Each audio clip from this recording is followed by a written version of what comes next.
Donc Xavier Chassereau, je suis le dirigeant de l'entreprise Aglolux, entreprise que j'ai repris il y a 3 ans. L'idée d'Aglolux par les fondateurs était d'utiliser les déchets du liège des bouchonniers, c'est-à-dire les broyer pour en faire d'autres objets que les bouchons. Que ce soit des lièges classiques pour des objets, soit des lièges techniques comme par exemple des joints de voitures, de moteurs. Vraiment l'histoire d'Aglolux, c'est utiliser le liège, valoriser le liège en dehors du bouchon. Alors, le gros avantage du liège, en réalité, c'est que c'est une matière qui est réutilisable, simplement parce que le liège est composé principalement d'air, 1 cm², c'est 40 millions de cellules d'air, et qu'on peut le broyer, l'agglomérer, le rebroyer, l'agglomérer, on ne perdra pas ses qualités. Alors, la certification EPV d'avoir une reconnaissance pour l'entreprise, pour son savoir-faire historique dans le monde du liège, et c'est aussi important parce qu'on a de plus en plus de clients qui nous le demandent, et ça apporte une certaine légitimité dans le monde du liège, notamment pour des gens qui vont peut-être demander des pièces un peu plus techniques. Et le liège étant particulier dans sa tenue, et d'avoir cet EPV, ce savoir-faire, apporte une certaine confiance des clients envers nous et dans leurs demandes. Alors nous sommes aussi certifiés PEFC, on est la première entreprise française à être PEFC dans le liège.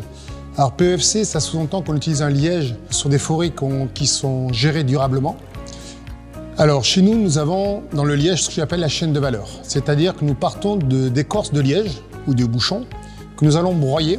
À partir de là, nous allons sortir 4 ou 5 granulométries différentes. De ces granulométries, après, nous allons les agglomérer ensemble, donc c'est-à-dire que nous mélangeons les lièges selon une certaine formulation avec des liants. De ça, on va les presser. En 3e étape, nous allons dérouler, refendre le liège pour faire des plaques. Et nous pouvons après encore, nous avons une 4e étape de valeur, où nous allons pouvoir venir usiner des blocs pour faire des pièces particulières ou techniques, parce que nous avons certains objets de design qui demandent vraiment une finition manuelle au vu de l'attendu du client.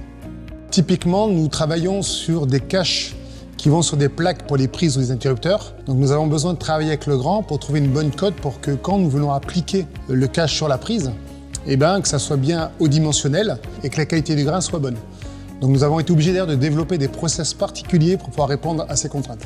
Et le fait de travailler avec le grand, une certaine exigence technique et de rendu qualitatif nous fait progresser, nous oblige à avoir beaucoup plus de structure en interne. Et donc, on grandit avec le grand et on a aussi l'avantage d'avoir un industriel qui nous met des ressources à disposition, ce qui permet aussi pour nous, dans notre domaine, d'augmenter notre maîtrise des process et des matières grâce au développement que l'on fait avec le grand.